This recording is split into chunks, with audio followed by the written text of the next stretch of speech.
નમસ્કાર મિત્રો, શ્રી સારસ્વત વિદ્યાલય રાતાવાપી આપ સૌનું હાર્દિક સ્વાગત કરે છે. મિત્રો, હું વિશેષ ગોસ્વામી આજે ધોરણ 11 જીવ વિજ્ઞાનની અંદર પ્રકરણ નંબર 13 ઉચ્ચ કક્ષાની વનસ્પતિઓમાં પ્રકાશ સંશ્લેષણ વિશે ચર્ચા કરીશ. પ્રકાશ સંશ્લેષણની પ્રક્રિયા સમજવાના હોય એટલે પ્રકાશ સંશ્લેષણની પ્રક્રિયાનું સમીકરણ પહેલાં લખી દેવું. તો આપણે સમીકરણ લખીએ છીએ અહીંયા 6CO2 + 12H2. પ્રકાશ જોઈએ, હરિત દ્રવ્ય જોઈએ, C6H12O6 એટલે કે ગ્લુકોઝ +6O2 + 6H2. બરાબર છે. તો આ પ્રકાશ સંશ્લેષણની પ્રક્રિયાનું સમીકરણ છે. આપણે અગાઉના પાઠની અંદર પ્રકાશ પ્રક્રિયા ભણી ચૂક્યા. બરાબર. પ્રકાશ સંશ્લેષણની પ્રક્રિયા છે એ પ્રકાશ સંશ્લેષણની પ્રક્રિયા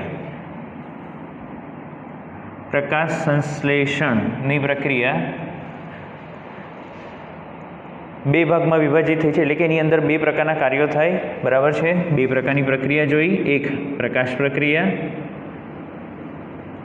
કે જે શેની અંદર થાય? થાઇલેકોઇડની અંદર થાય. શેની અંદર થાય? થાઇલેકોઇડ. બરાબર છે. અને બીજી છે અંધકાર પ્રક્રિયા, જે આપણે હવે ભણવાના છે. અંધકાર પ્રક્રિયા જે શેની અંદર થાય? સ્ટ્રોમા, એટલે કે હરિતકણના સ્ટ્રોમામાં થાય. પ્રકાશ પ્રક્રિયા આપણે ભણી ગયા. એની અંદર પાણીનું વિઘટન એટલે કે પાણીનું પ્રકાશ વિઘટન, ત્યાર પછી ચક્રીય અને અચક્રીય ફોટોફોસ્ફોરાયલેશન ભણ્યા કે જેના દ્વારા એટીપી અને NADPHનું નિર્માણ થયું, ઉર્જાનું નિર્માણ થયું. બરાબર. આમ પ્રકાશ પ્રક્રિયા દરમિયાન કયા કયા ઘટકો અથવા તો નિપજોનું નિર્માણ થાય છે? તો પ્રકાશ પ્રક્રિયા દરમિયાન એટીપી નિર્માણ પામશે, NADPH અને O2. આપણા ટેક્સ્ટબુકમાં ક્યાંક લખ્યું છે કે પ્રકાશ સંશ્લેષણની મુખ્ય નિપજ કઈ? પાણીનું પ્રકાશ વિઘટન તમે વાંચશો ને ત્યારે તમને મળશે કે મુખ્ય નિપજ કઈ? તો O2 એવું લખ્યું છે. ખાસ યાદ રાખજો, MCQ માટે મહત્વનું છે. આમ આપણને 3 ઘટકો મળ્યા અહીં પ્રકાશ સંશ્લેષણની પ્રક્રિયામાં. થાઇલેકોઇડની અંદર જે પ્રકાશ પ્રક્રિયા થઈ રહી છે કે જેમાં આપણે ચક્રીય ફોટોફોસ્ફોરીકરણ જોયું, અચક્રીય ફોટોફોસ્ફોરીકરણ જોયું અને પાણીનું પ્રકાશ વિઘટન જોયું. આ પ્રક્રિયા દરમિયાન એટીપીનું નિર્માણ થાય, NADPનું નિર્માણ થાય અને ઓક્સિજનનું નિર્માણ થાય, જેમાંથી ઓક્સિજન જે છે, ઓક્સિજન એ પ્રસરણની પ્રક્રિયા દ્વારા મુક્ત થઈ જશે બહાર. એટલે વનસ્પતિ એને મુક્ત કરી દેશે હવાની અંદર. જ્યારે એટીપી અને NADP હવે ઉપયોગમાં આવશે શેમાં? અંધકાર પ્રક્રિયામાં. શેમાં? અંધકાર પ્રક્રિયામાં. અંધકાર પ્રક્રિયા એટલે કહેવામાં આવે કારણ કે એના માટે પ્રકાશની જરૂર નથી. બરાબર છે. પરંતુ જો આપણે પ્રકાશ સંશ્લેષણની પ્રક્રિયામાં અંધકાર પ્રક્રિયા થતી હોય અને આપણે લાઇટ બંધ કરીએ, એટલે કે પ્રકાશ આવતો બંધ કરાવી દઈએ, પ્રકાશ નહીં આપશો પ્રક્રિયાને, તો પછી અંધકાર પ્રક્રિયા આપોઆપ થોડા સમયમાં બંધ થઈ જશે. કેમ આવું? કારણ કે અંધકાર પ્રક્રિયા કે જેમાં આપણે જેને જૈવ સંશ્લેષણ અથવા તો કાર્બન પ્રક્રિયા પણ કીધી છે, આ જૈવ સંશ્લેષણ તબક્કાની અંદર આપણે શું ઉત્પન્ન કરવાના છે? તો સ્ટાર્ચ બનાવવાના છે, એટલે કે વનસ્પતિ સ્ટાર્ચ બનાવશે. તો અહીં આ પ્રક્રિયા બંધ થઈ જાય. કેમ? પ્રકાશ આપવાનું બંધ કરીએ એટલે. તો આપણે તો એવું કીધું કે પ્રકાશની જરૂર નથી, પરંતુ પ્રકાશ પ્રક્રિયા દ્વારા ઉત્પન્ન થતા એટીપી અને NADPની જરૂર હોય. અને પ્રકાશ જ નહીં હોય એટલે આ પ્રક્રિયા નહીં થાય, એટલે આ ઉર્જા ઉત્પન્ન નહીં થશે, એટલે અંધકાર પ્રક્રિયા પણ બંધ. તો શું અંધકાર પ્રક્રિયાને અંધકાર પ્રક્રિયા નામ આપવું યોગ્ય છે? તો નહીં. અંધકાર પ્રક્રિયાને ખરેખર અંધકાર પ્રક્રિયા કહેવાશે નહીં, કારણ કે અહીં જે અંધકાર પ્રક્રિયા છે એના માટે પણ આપણને પ્રકાશ પ્રક્રિયા દ્વારા ઉત્પન્ન થતા નિપજોની જરૂર પડે છે અને એના માટે તો પ્રકાશ જોઈએ જ જોઈએ. અહીં એટીપી અને NADP જે છે એ એટીપી અને NADP ઉર્જાના સ્ત્રોતો છે અને એનો ઉપયોગ કરીને હવે સ્ટાર્ચ અથવા તો શર્કરાનું નિર્માણ થશે. એ જૈવ સંશ્લેષણ તબક્કો છે. અને આ જે જૈવ સંશ્લેષણ તબક્કો છે ક્યાં થઈ રહ્યો છે? તો જે હરિત કણ છે એ હરિત કણના આધારકમાં અથવા તો સ્ટ્રોમામાં, આ સ્ટ્રોમા ભાગમાં, બરાબર. અહીં તો પ્રશ્ન થાય કે અહીં જ કેમ થાય? તો એનો જવાબ એ છે કારણ કે જૈવ સંશ્લેષણ માટે ઘણા બધા ઉત્સેચકોની જરૂરિયાત હોય અને આ ઉત્સેચકો ક્યાં હાજર છે? તો આ જે ઉત્સેચકો છે એ સ્ટ્રોમાની અંદર હાજર છે. ક્યાં હાજર છે? સ્ટ્રોમાની અંદર હાજર છે. એટલે જૈવ સંશ્લેષણ તબક્કો ત્યાં થશે. પ્રથમ નિપજ. હવે વૈજ્ઞાનિકોએ પ્રકાશ સંશ્લેષણની પ્રક્રિયા ઉપર ધીરે ધીરે કામ કરવાનું ચાલુ કર્યું અને એમણે જાણવાનો પ્રયત્ન કર્યો કે પ્રકાશ સંશ્લેષણની પ્રક્રિયા કેવી રીતે થાય છે, બરાબર. તો પ્રકાશ સંશ્લેષણની પ્રક્રિયામાં શું થાય? તો કાર્બન ડાયોક્સાઇડના અણુ, પાણીના અણુ વપરાય, બરાબર છે, પ્રક્રિયક તરીકે કામ કરે બંને, અને એના દ્વારા અહીં 6 કાર્બનયુક્ત ગ્લુકોઝનું નિર્માણ થાય. આ એક જ ચરણમાં થતી પ્રક્રિયા નથી, બરાબર, ઘણા બધા ચરણોમાં થતી પ્રક્રિયા છે. તો અહીં કાર્બન ડાયોક્સાઇડ અને H2, બરાબર, જેમાંથી અહીં આ આપણે આને કહીશું ઓક્સિડાઇઝેબલ સબસ્ટન્સ, ઓક્સિડાઇઝેબલ સંયોજન, જે પોતાનું હાઇડ્રોજન CO2 ને આપીને રિડક્શન કરાવશે અને એમાંથી CH2O બનશે, એટલે કે કાર્બોદિત બનશે. તો આ પ્રક્રિયા એક જ ચરણમાં થતી પ્રક્રિયા નથી. એટલે વૈજ્ઞાનિકોએ આના ઉપર ખૂબ કામ કર્યું અને શોધવાનો પ્રયત્ન કર્યો કે આ પ્રક્રિયા થઈ કેવી રીતે છે. તો દ્વિતીય વિશ્વયુદ્ધ દરમિયાન થોડા સમય પછી, દ્વિતીય વિશ્વયુદ્ધના થોડા સમય પછી રેડિયો સમસ્થાનિકોનો ઉપયોગ કરવામાં આવ્યો. રેડિયો આઇસોટોપ, રેડિયો સમસ્થાનિક એટલે કે રેડિયો આઇસોટોપ. ફિઝિક્સની અંદર તમે આના વિશે વધુ માહિતી મેળવશો. તો રેડિયો સમસ્થાનિકનો ઉપયોગ કરવામાં આવ્યો અને એના દ્વારા પ્રક્રિયા કેવી રીતે થઈ રહી છે એના વિશે અભ્યાસ થયો. તો પ્રથમ નિપજ કઈ એટલે શું? કે અહીં આ જે પ્રક્રિયા છે એ પ્રક્રિયા દરમિયાન આ કાર્બન ડાયોક્સાઇડ, બરાબર, આ કાર્બન ડાયોક્સાઇડનું જ્યારે પ્રક્રિયાની અંદર દાખલ થવું અથવા તો એનું સ્થાપન થાય છે ત્યારે સૌથી પહેલી નિપજ કઈ મળે છે એના વિશે વૈજ્ઞાનિકોને કુતૂહલ જાગ્યો. એટલે વૈજ્ઞાનિકોએ શોધવાનો પ્રયત્ન કર્યો રેડિયો આઇસોટોપની મદદથી, અને એના માટે રેડિયો આઇસોટોપ જે ઉપયોગ કરવામાં આવેલો હતો એ C14 હતો. કયો હતો? C14. તો એમણે પ્રક્રિયામાં કાર્બન ડાયોક્સાઇડમાં જે કાર્બન પરમાણુ છે, કાર્બન અણુ છે, કાર્બન અણુ સાથે 14 એટલે કે રેડિયો એક્ટિવ કાર્બન ઉપયોગ કર્યો. એટલે જ્યાં જ્યાં બી જશે આપણને ખબર પડશે, બરાબર છે.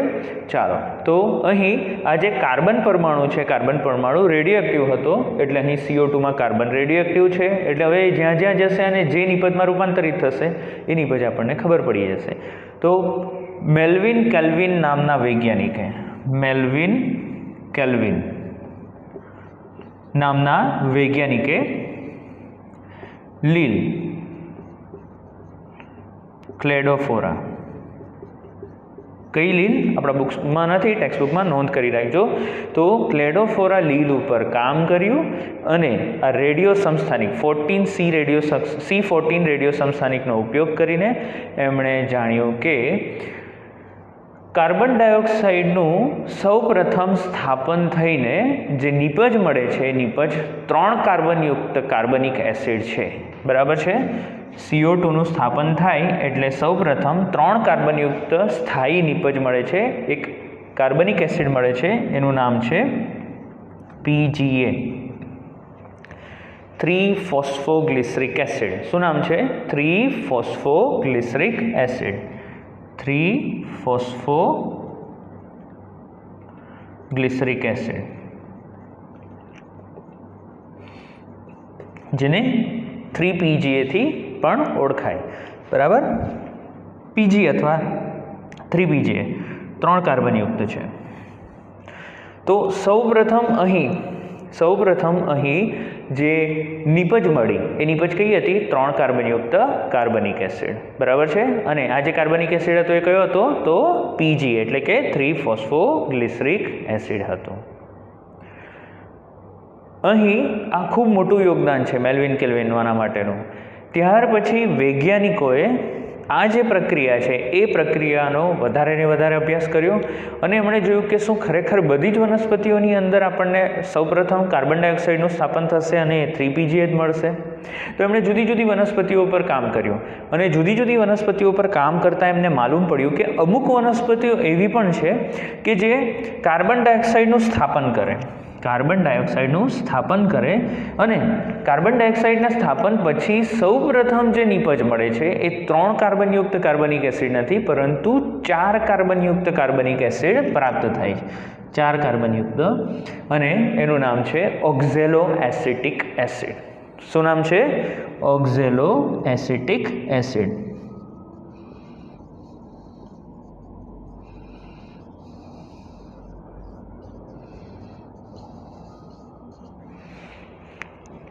બરાબર. આમ અહીં અમુક વનસ્પતિઓ જ્યારે કાર્બનનું સ્થાપન કરે, આપણે અત્યારે શું ભણી રહ્યા છે? આપણે અત્યારે ભણી રહ્યા છે અંધકાર પ્રક્રિયા. અંધકાર પ્રક્રિયામાં શું છે? તો જૈવ સંશ્લેષણ તબક્કો છે અને આપણે અહીં શર્કરા બનાવવાના છે. તો અહીં કાર્બન ડાયોક્સાઇડનું સ્થાપન થવું જરૂરી છે. તો કાર્બન ડાયોક્સાઇડનું સ્થાપન થાય ત્યારે સૌથી પહેલી નિપજ શું મળે? તો કેટલીક વનસ્પતિઓમાં 3PGA 3 કાર્બનયુક્ત ફોસ્ફોગ્લિસરિક એસિડ મળ્યું અને કેટલીક વનસ્પતિઓમાં 4 કાર્બનયુક્ત ઓક્ઝેલો એસિટિક એસિડ મળ્યું. આના પરથી 2 પ્રકારની વનસ્પતિઓ રજૂ થઈ. બરાબર છે. તો કઈ કઈ? એક C3 વનસ્પતિ અને C4 વનસ્પતિ.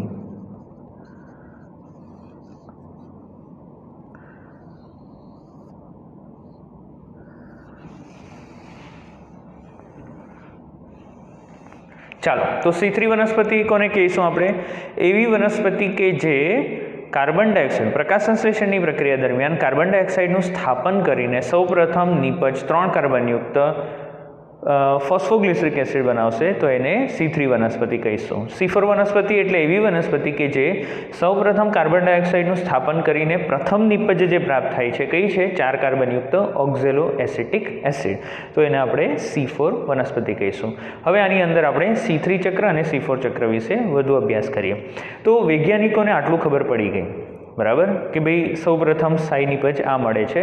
હજુ આખી પ્રક્રિયા સમજવાની હતી એટલે એમણે મેલ્વિન કેલ્વિન અને એમના જે સહકર્મીઓ હતા, સાથીદારો હતા, એમણે ભેગા મળીને આખી પ્રક્રિયાને જાણી લીધી, એનો અભ્યાસ કરી લીધો અને ત્યાર પછી એનું નામ આપવામાં આવ્યું કેલ્વિન ચક્ર. શું નામ આપવામાં આવ્યું? કારણ કે મેલ્વિન કેલ્વિનનું મોટું યોગદાન હતું એટલે એને કહેવામાં આવ્યું કેલ્વિન ચક્ર. ચક્ર શા માટે કહેવામાં આવે છે આપણે ટૂંક સમયમાં ચર્ચા કરીશું. હવે પ્રશ્ન એ હતો, બરાબર, હવે પ્રશ્ન એ હતો વૈજ્ઞાનિકોને ખબર પડી ગઈ કે સૌથી પહેલો પ્રથમ સ્થાયી, આપણે અત્યારે ઓક્ઝેલો એસિટિક એસિડની વાત નહીં કરીશું કારણ કે આખો પરિપથ અલગ છે અને પછીના એમાં લઈશું આપણે, પરંતુ આજે આપણે વાત કરવાના છે C3 વનસ્પતિ અને એની અંદર ચાલતા ચક્ર વિશે.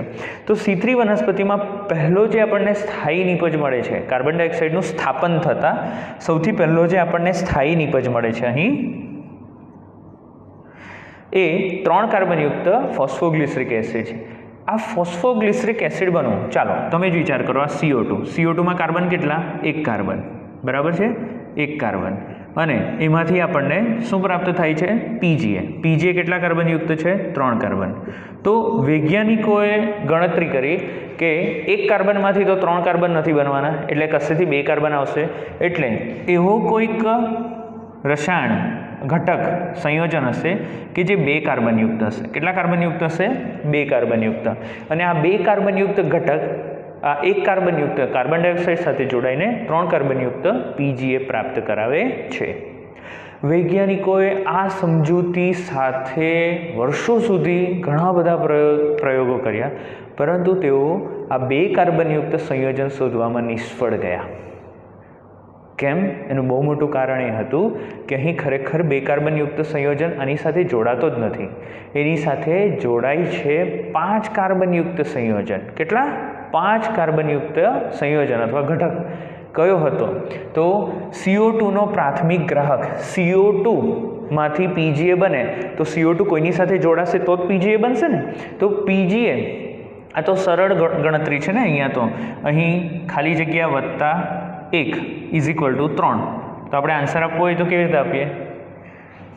3 આપણે 3 આ બાજુ લઈ લઈએ, 3 ઇઝ ઇક્વલ અહીંયાને x લઈ લઈએ, બરાબર. તો x ઇઝ ઇક્વલ ટુ 3 - 1, તો x ઇઝ ઇક્વલ ટુ 2. વૈજ્ઞાનિકોએ પણ આ રીતે ગણતરી કરી અને એમણે 2 કાર્બનયુક્ત ઘટકો શોધવાનો પ્રયત્ન કર્યો, બરાબર.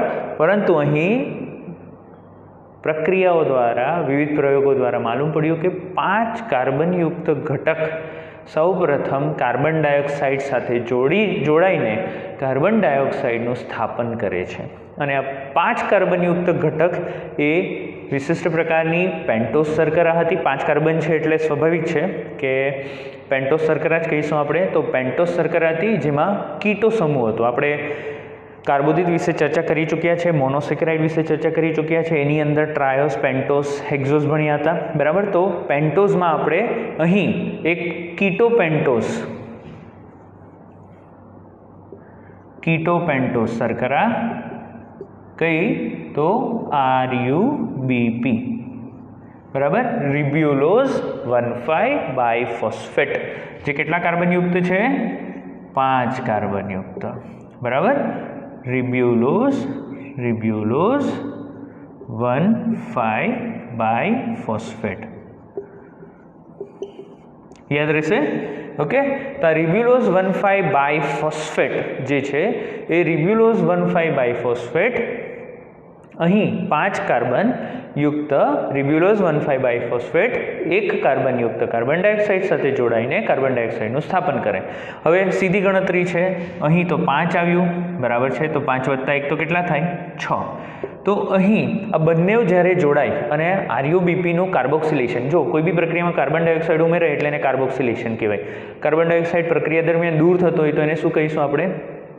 ડીકાર્બોક્સિલેશન. હાઇડ્રોજન ઉમેરાતો હોય તો એને શું કહીશું આપણે? હાઇડ્રોજન ઉમેરાતો હોય તો રિડક્શન. ફોસ્ફેટ સમૂહ ઉમેરાય તો એને શું કહીએ? ફોસ્ફોરાઇલેશન, બરાબર. તો અહીં કાર્બન ડાયોક્સાઇડ ઉમેરાયો પ્રક્રિયાની અંદર અને RuBP સાથે જોડાય તો 6 કાર્બનયુક્ત ઘટક બનાવે. કેટલા? 6 કાર્બન. એ 6 કાર્બનયુક્ત ઘટકને વૈજ્ઞાનિકોએ કેમ નહીં શોધ્યો? કારણ કે ખૂબ અસ્થાયી છે અને કોઈ પણ ઘટક અસ્થાયી હોય ને એટલે તરત જ ફરીથી તૂટે અને પ્રયત્ન કરશે કે સ્થાયી બને. એટલે આ અસ્થાયી 6 કાર્બનયુક્ત અસ્થાયી ઘટક તરત જ તૂટી જાય છે અને 3 કાર્બનયુક્ત સ્થાયી અણુઓ બનાવે છે. 2 અણુઓ, બરાબર. 3 કાર્બનયુક્ત PGAના 2 અણુઓ બનાવે છે તરત જ, અને આ બંને સ્થાયી છે. એટલે અહીં આપણને PGAના કેટલા અણુઓ મળશે? તો 2 અણુઓ. ખબર પડી? એટલે 5 + 1 6, અહીં 6/2 એટલે આપણને 3 કાર્બનયુક્ત 2 અણુઓ પ્રાપ્ત થશે, બરાબર છે. PGAના કેટલા અણુઓ પ્રાપ્ત થાય?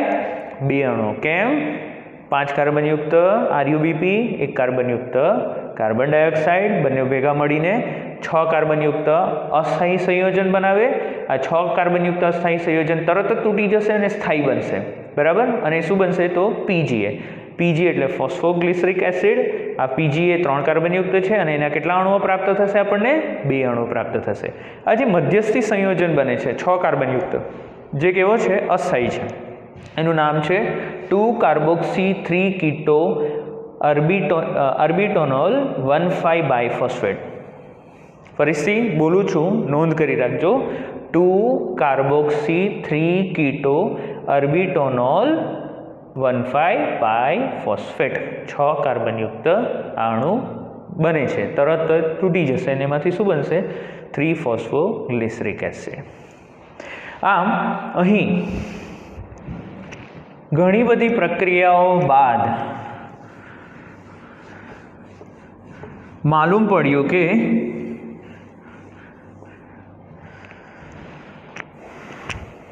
C3 વનસ્પતિ કઈ છે? C3, બરાબર. C3 વનસ્પતિની અંદર પ્રાથમિક ગ્રાહક CO2નું પ્રાથમિક ગ્રાહક જે છે, બરાબર, એ પ્રાથમિક ગ્રાહક કયો હતો?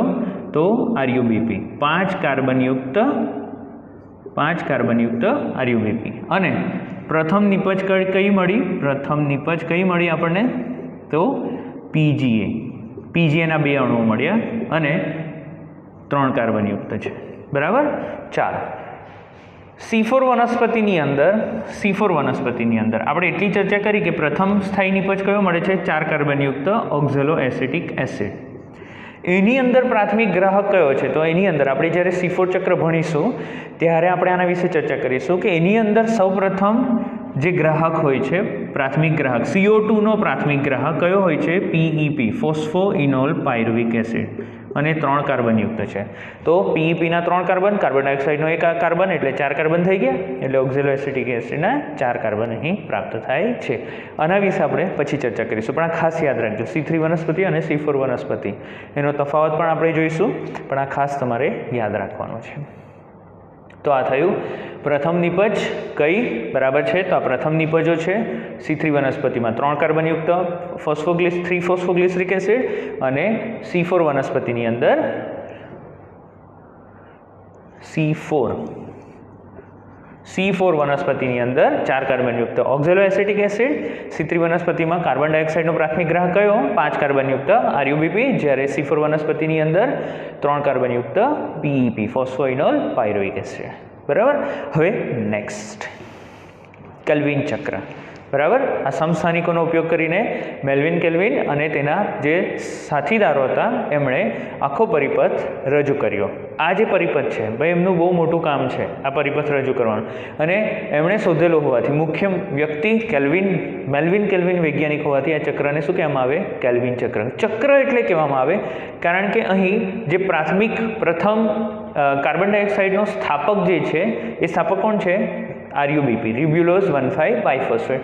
એ રિબ્યુલોઝ 1,5 બાયફોસ્ફેટ અહીંયા લખું છું RuBP, બરાબર, 5 કાર્બનયુક્ત. તો આ રિબ્યુલોઝ 1,5 બાયફોસ્ફેટ છે, ફરીથી આ પ્રક્રિયામાં પુનઃનિર્માણ પામે છે, એટલે આને ચક્ર કહેવાય અને આને કેલ્વિન ચક્ર કહીશું. ચાલો, તો કેલ્વિન ચક્ર શું છે? તો કેલ્વિન ચક્ર મેલ્વિન કેલ્વિન નામના વૈજ્ઞાનિક અને તેના સાથીદારોએ શોધ્યું હતું C14 રેડિયો સમસ્થાનિકનો ઉપયોગ કરીને. બરાબર છે. અને આખી પ્રક્રિયા એમણે સમજાવી. હવે આ જે પ્રક્રિયા છે એ પ્રક્રિયા 3 ભાગમાં વિભાજિત થાય છે. પહેલું છે કાર્બોક્સિલેશન, એટલે પ્રક્રિયામાં CO2 ઉમેરાશે. બરાબર છે. ત્યાર પછી બીજું છે રિડક્શન. રિડક્શન એટલે શું? તો અહીં રિડક્શનની પ્રક્રિયામાં હાઇડ્રોજન ઉમેરાય. શું ઉમેરાય? હાઇડ્રોજન ઉમેરાય. એટલે અહીં હાઇડ્રોજનને દાન કરવાવાળો કોઈ હોવો જોઈએ. તો હાઇડ્રોજનને દાન કરવાવાળો કોણ છે? તો NADPH2. બરાબર. આર્યા નિપજ છે ને આપણી પાસે NADPH2. તો NADPH2 ઠીક છે.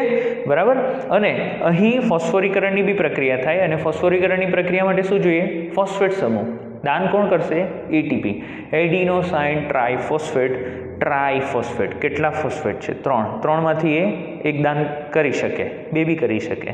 તો એક દાન કરશે અને ATPનું ADPમાં રૂપાંતરણ થશે. તો ATP એટલે અહીં રિડક્શન અને ફોસ્ફોરીકરણ બંને પ્રક્રિયા થશે. તો આ બીજો તબક્કો. અને ફરીથી આપણે RuBP બનાવવાનું છે, એટલે એને કહેવામાં આવે પુનઃનિર્માણ. શું કહેવામાં આવે? પુનઃનિર્માણ. આ પ્રક્રિયા માટે પણ ફોસ્ફોરીકરણની પ્રક્રિયા થાય છે, એટલે અહીં ફરીથી એક ATP વપરાશે. ચાલો, તો આખી પ્રક્રિયા આપણે સવિસ્તાર સમજીએ. કેલ્વિન ચક્ર 3 ભાગમાં વિભાજિત થયું છે: કાર્બોક્સિલેશન, રિડક્શન અને પુનઃનિર્માણ. સૌથી પહેલાં આપણે જોઈશું કાર્બોક્સિલેશન. તો અહીં કાર્બોક્સિલેશનની પ્રક્રિયા દરમિયાન વાતાવરણમાંથી કાર્બન ડાયોક્સાઇડ અને જમીનમાંથી પાણીને પ્રાપ્ત કરવામાં આવે છે. સ્વાભાવિક છે, કાર્બન ડાયોક્સાઇડ અને પાણી છે જ અહીંયા. બરાબર છે. તો કાર્બન ડાયોક્સાઇડ અને પાણીને ઉપયોગ કરવામાં આવે છે રો મટીરિયલ તરીકે, અને વનસ્પતિના કોષની અંદર એટલે કે હરિતકણની અંદર જ આ ઘટક હોય છે. કયો? Ribulose 1,5 biphosphate. આ એક પ્રકારની કીટો શર્કરા છે. બરાબર. આ એક પ્રકારની કીટો શર્કરા છે, કીટો પેન્ટોસ શર્કરા છે. આ 5 કાર્બનયુક્ત RuBP સાથે 1 કાર્બનયુક્ત કાર્બન ડાયોક્સાઇડ જોડાય, એટલે કાર્બન ડાયોક્સાઇડનું સ્થાપન થાય અને કાર્બોક્સિલેશનની પ્રક્રિયા કહેવામાં આવે. આ કાર્બોક્સિલેશનની પ્રક્રિયા દરમિયાન 6 કાર્બનયુક્ત અસ્થાયી સંયોજન બને. એટલે મેં અહીંયા 2 એરો તૂટક બતાવ્યા છે. બરાબર. નામ છે 2-કાર્બોક્સી 3-કીટો અર્બિટોનોલ 1,5 બાયફોસ્ફેટ. એ તરત જ અસ્થાયી હોવાથી તરત જ તૂટી જશે, અને 3 કાર્બનયુક્ત 3 ફોસ્ફોગ્લિસરેટ એટલે કે ફોસ્ફોગ્લિસરિક એસિડ નિર્માણ પામે છે અને એના કેટલા અણુ નિર્માણ પામે? 2 અણુ. કેટલા નિર્માણ પામશે? 2. બરાબર છે. કેમ તે આપણે હમણાં જ ચર્ચા કરી લીધી અહીં, બરાબર, કે 2 અણુ કેમ નિર્માણ પામે છે. આગળ અત્યારે ચર્ચા કરીએ આપણે. કેમ? પેલું 6 કાર્બન છે એટલે 6 તૂટે એટલે 3 3 થઈ ગયા એટલે 3 કાર્બનયુક્ત ફોસ્ફોગ્લિસરિક એસિડ. કેટલા અણુઓ? 2 અણુઓ. અને ફોસ્ફોરીકરણ કાર્બોક્સિલેશનની પ્રક્રિયા કહેવાય. મિત્રો, આ કાર્બોક્સિલેશનની પ્રક્રિયા દરમિયાન આખી ઉત્સેચકીય પ્રક્રિયા છે એટલે ઉત્સેચકો તો આવવાના જ છે, બરાબર છે. તો આ કાર્બોક્સિલેશનની પ્રક્રિયા દરમિયાન એક ઉત્સેચક મહત્વનો ભાગ ભજવે છે અને એ ઉત્સેચકનું નામ છે રિબ્યુલોઝ 1,5 બાયફોસ્ફેટ કાર્બોક્સિલેઝ. એટલે હું લખી દઉં છું, અહીંયા લખું છું RuBP કાર્બોક્સિલેઝ. RuBP કાર્બોક્સિલેઝ. ઉત્સેચકનું નામ શું છે? RuBP કાર્બોક્સિલેઝ. એટલે શું? તો આ પ્રક્રિયાની અંદર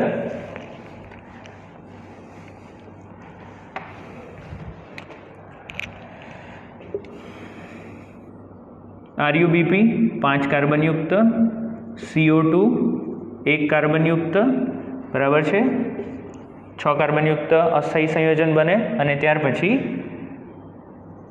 3PGA 3 ફોસ્ફોગ્લિસરિક એસિડના 2 અણુઓ પ્રાપ્ત થાય, બરાબર છે. ચાલો, અહીં આ 3 કાર્બનયુક્ત 2 ઘટકો પ્રાપ્ત થાય છે, બરાબર. ચાલો, આ પ્રક્રિયા દરમિયાન ઉત્સેચક કયો ઉપયોગી છે? તો RuBP કાર્બોક્સિલેઝ.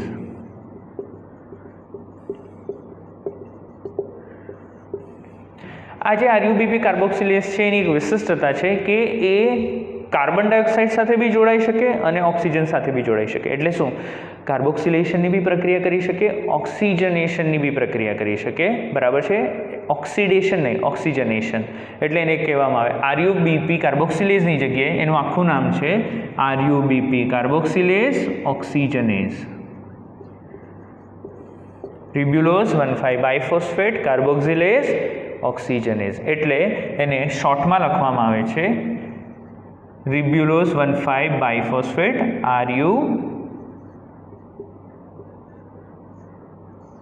RuBisco. રિબ્યુલોઝ 1,5 બાયફોસ્ફેટ એટલે બિસફોસ્ફેટ કાર્બોક્સિલેઝ ઓક્સિજનેઝ RuBisco. R capital, U small, B capital, I small, S small, C capital, O capital. RU બરાબર, એટલે R કેપિટલ લઈ લીધો, બિસનો B કેપિટલ લઈ લીધો, કાર્બોક્સિલેશનનો C કેપિટલ અને ઓક્સિજનેશનનો O. એટલે આને આપણે RuBP કાર્બોક્સિલેઝની જગ્યાએ શું કહીશું? RuBisco.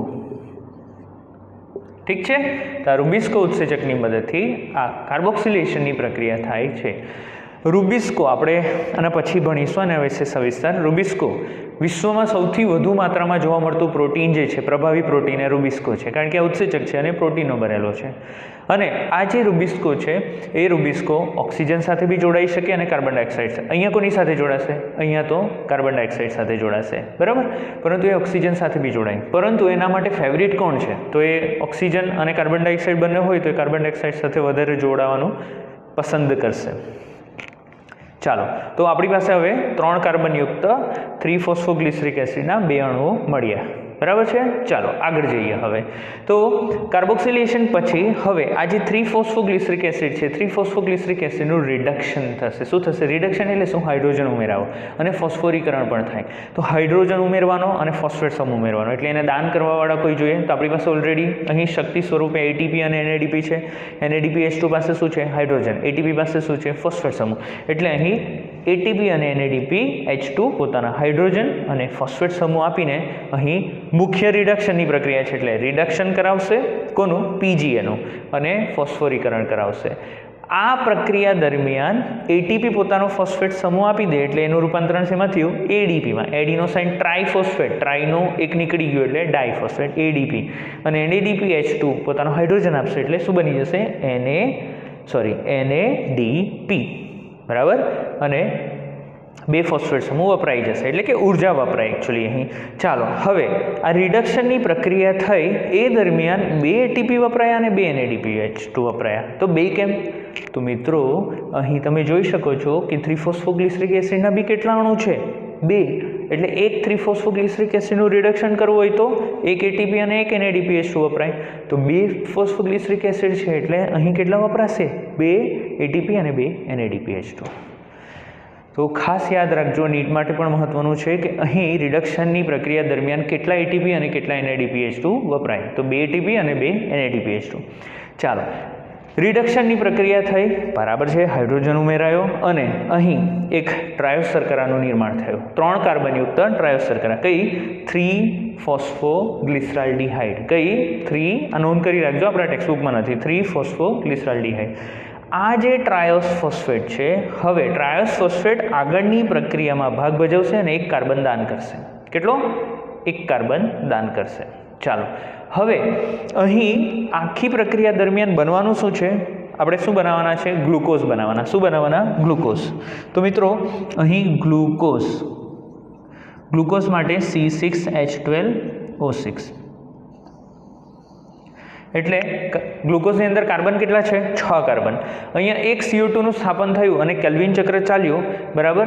તો અહીં કેટલો કાર્બન પ્રાપ્ત થયો? નીચે 1 કાર્બન છૂટશે, 1 કાર્બન પ્રાપ્ત. આપણને કેટલા કાર્બન જોઈશે ગ્લુકોઝ બનાવવા? 6 કાર્બન. એટલે આ સાયકલ કેટલી વાર ચાલશે? 6 વાર. 6 વાર સંપૂર્ણ સાયકલ ચાલે, બરાબર છે, અને 6 વાર કાર્બન ડાયોક્સાઇડનું સ્થાપન થાય ત્યારે 1 ગ્લુકોઝનું નિર્માણ થાય. કેટલા? 1 ગ્લુકોઝનું, બરાબર. ત્યાર પછી કેટલા ગ્લુકોઝ ગેલેક્ટોઝમાં રૂપાંતર પામશે, બરાબર છે, અને ફ્રુક્ટોઝમાં રૂપાંતરણ પામશે અને ગ્લુકોઝ અને ફ્રુક્ટોઝ ભેગા થશે એટલે શું બનશે? સુક્રોઝ બનશે. સુક્રોઝ પછી સ્ટાર્ચ સ્વરૂપે સંગ્રહિત પામશે. આગળની પ્રક્રિયા જે છે એ આટલી આપી છે આપણા ટેક્સ્ટબુકની અંદર, એટલે આપણે અહીં આટલી ચર્ચા કરીએ છીએ. હવે આ જે ટ્રાયોસ ફોસ્ફેટ છે, ટ્રાયોસ ફોસ્ફેટના કેટલા અણુ છે? એટલે કે 3-ફોસ્ફોગ્લિસરાલ્ડિહાઇડના કેટલા અણુ છે? 2 અણુ. એટલે 3 કાર્બન વત્તા 3 કાર્બન. ઠીક. ચાલો, એમાંથી એણે 1 કાર્બન આપી દીધો ગ્લુકોઝને બનાવવા માટે. એટલે 1 કાર્બન આપ્યો એટલે રહ્યા કેટલા? 5, બરાબર. એટલે કોઈ એકમાં આપણે એવું માની લઈએ છીએ, કોઈ એકમાં 2 કાર્બન હશે, કોઈ એકમાં 3 કાર્બન. ચાલો, આ બંનેને આપણે જોડી દઈએ તો 3 વત્તા 2 કેટલા થઈ ગયા? 5. એટલે પુનઃનિર્માણની પ્રક્રિયા દ્વારા અહીં જે ટ્રાયોસ શર્કરા છે, ટ્રાયોસ શર્કરામાંથી 1 કાર્બન છૂટી જશે, મુક્ત થશે, આગળની પ્રક્રિયામાં ભાગ ભજવશે અને અહીં બાકીના જે ઘટકો છે એ જોડાઈ જશે અને એમાંથી ફરીથી RUBPનું નિર્માણ થશે. 5 કાર્બનયુક્ત. એટલે RUBP ફરીથી બન્યો એટલે આને ચક્ર કહેવામાં આવે છે. આ પુનઃનિર્માણની પ્રક્રિયા દરમિયાન પણ ઉર્જા જોઈએ અને ઉર્જા આપવા માટે તૈયાર જ છે કોણ? ATP. કોણ? ATP. આમ અહીં ATPમાંથી ADP બનશે અને અહીં આ ઉર્જાનો ઉપયોગ, ATP તૂટે એટલે ઉર્જા ઉત્પન્ન થાય. આ ઉર્જાના ઉપયોગથી આપણે 2 ઘટકોને જોડીને એક જ RUBP બનાવશું. મિત્રો તમે અહીં જોઈ શકો છો, તો આ થયું પુનઃનિર્માણ, ત્રીજો તબક્કો પુનઃનિર્માણ. તમે જોઈ શકો છો કે અહીં 2 ATP અને 2 NADPH2 વપરાય. તો અહીંયા કેમ નહીં? કેમ? કારણ કે અહીં RUBPનો કેટલો અણુ બનાવવાનો છે? 1 જ અણુ. એટલે ATP કેટલા જોઈશે? 1 જ, બરાબર. તો આ જે સમગ્ર પ્રક્રિયા છે અને કેલ્વિન ચક્ર કહેવાય, જે 3 તબક્કામાં પૂર્ણ થાય છે: કાર્બોક્સિલેશન, રિડક્શન અને પુનઃનિર્માણ. હવે અહીં ઉર્જા ક્યાં ક્યાં વપરાય છે એના વિશે ચર્ચા કરીએ. તો તમે જોઈ શકો છો ઉર્જા ક્યાં ક્યાં વપરાય? 2 જગ્યાએ વપરાય, બરાબર. પહેલી પ્રક્રિયામાં તો નથી વપરાતી. કઈ પ્રક્રિયા? તમે જોઈ શકો છો કાર્બોક્સિલેશન. કાર્બોક્સિલેશનમાં કશે પણ ઉર્જા વપરાતી નથી. ચાલો, તો આપણે 3 પ્રક્રિયાઓ અહીં લખો છો. પહેલી, ધ્યાન આપજો મિત્રો, પહેલી કાર્બોક્સિલેશન.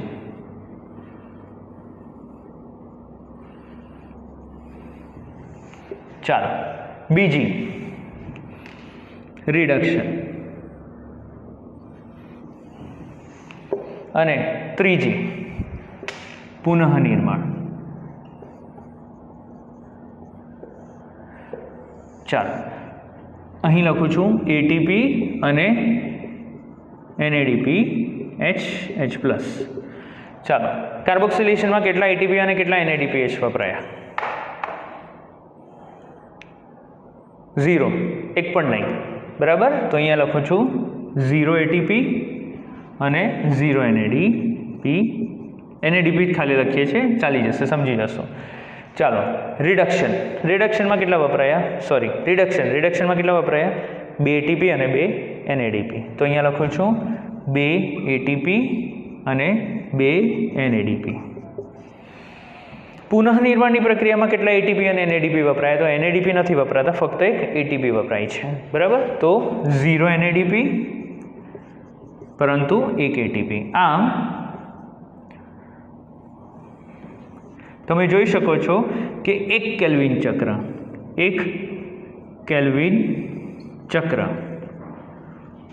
દરમિયાન 2 ને 1 3 ATP અને 2 NADP વપરાય છે.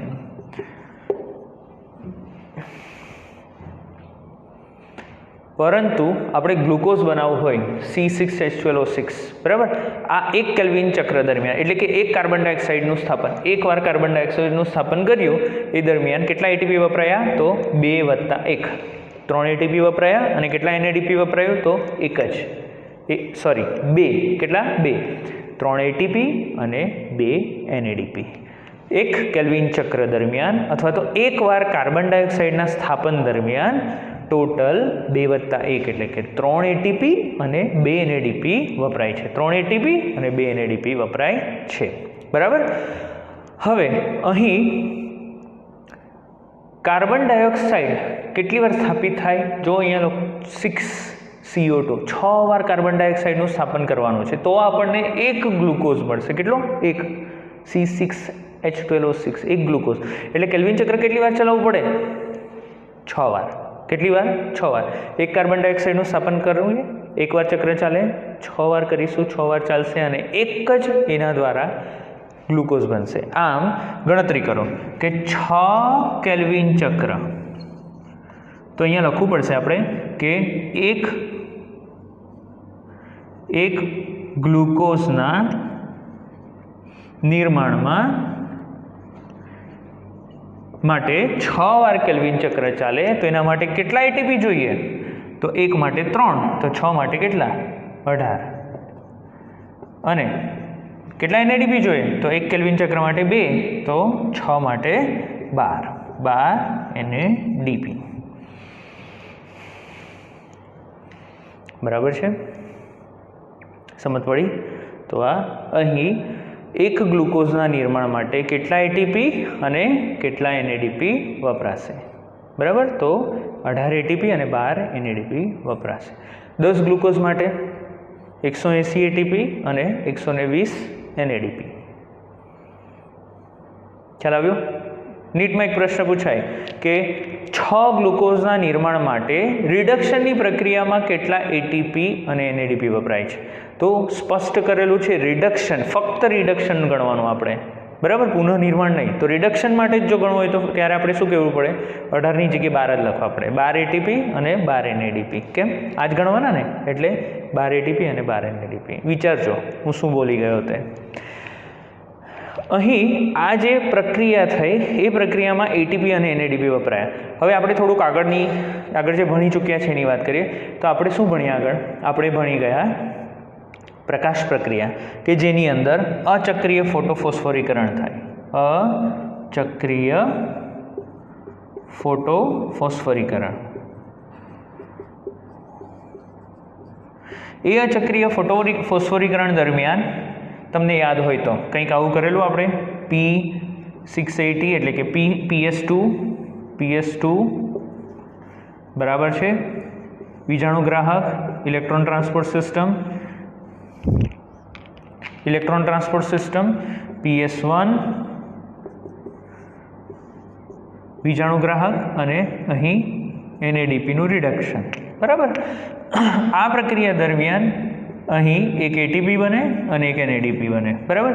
તો ATP અને NADP બનશે અહીંયા અચક્રીય ફોટોફોસ્ફોરીકરણ, એટલે કે સરખી માત્રામાં બનશે ATP અને NADP. પરંતુ તમે જોઈ શકો છો કે ATP અને NADP સરખી માત્રામાં વપરાતા નથી. ATP વધારે જોઈએ અને NADP ઓછા જોઈએ. NADP કેટલા જોઈએ, 12. એની સામે ATP 12 નથી, કેટલા જોઈતા છે, 18 જોઈએ. એટલે આપણને ATP વધુ જોઈએ. એટલે પ્રકાશ પ્રક્રિયામાં ચક્રીય ફોટોફોસ્ફોરાઇલેશન પણ થાય છે. ચક્રીય ફોટોફોસ્ફોરાઇલેશન. ચક્રીય ફોટોફોસ્ફોરીકરણ દરમિયાન તમને યાદ હોય તો PS1 વીજાણુગ્રાહક ઇલેક્ટ્રોન ટ્રાન્સપોર્ટ સિસ્ટમમાંથી ઇલેક્ટ્રોન પાસ થાય અને ફરીથી આને મળે, આ પ્રકાશ છે, અને અહીં એટીપી નિર્માણ થાય. યાદ આવી ગયું? બરાબર ને? તો અહીં એક્સ્ટ્રા એટીપી આના દ્વારા ઉત્પન્ન થાય છે. આમ જે વધારાના 6 એટીપી છે, વધારાના 6 એટીપીનું નિર્માણ ક્યારે થયેલું હતું? ચક્રીય ફોસ્ફોરીકરણની દરમિયાન. આમાં ચક્રીય ફોટોફોસ્ફોરીકરણ દ્વારા એટીપી અને એનએડીપી નિર્માણ પામે, જે રિડક્શનમાં વપરાશે. એક હજુ વધારાના એટીપી જોઈતા હોય છે અહીંયા. બરાબર છે? કોણ ક્યાં વપરાશે એની આપણે જાણવાની જરૂર નથી, પરંતુ વધારાના એટીપી પણ જોઈએ. વધારાના એટીપી કઈ પ્રક્રિયા દરમિયાન પ્રાપ્ત થાય છે? ચક્રીય ફોસ્ફોરીકરણની પ્રક્રિયા દરમિયાન પ્રાપ્ત થાય છે. તો આજે આપણે સવિસ્તાર C3 પરિપથ કેલ્વિન ચક્ર ભણ્યા. મિત્રો આના પછી આપણે C4 પરિપથ ભણીશું. C4 વનસ્પતિની અંદર C4 પરિપથ ભણીશું.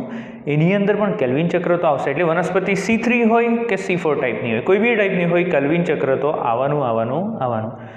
ખૂબ જ મહત્ત્વનો પ્રશ્ન છે. 4 માર્કમાં 5 માર્કમાં પૂછાવાની પૂરેપૂરી સંભાવના છે, અને નીટના પ્રશ્નો સોલ્વ કરવામાં પણ આનું જે બેઝિક નોલેજ છે એ ખૂબ કામ લાગશે તમને. તો મહેરબાની કરીને જેટલું વધારે વાંચન કરશો એટલું વધારે તમને સમજ પડશે. Thank you so much.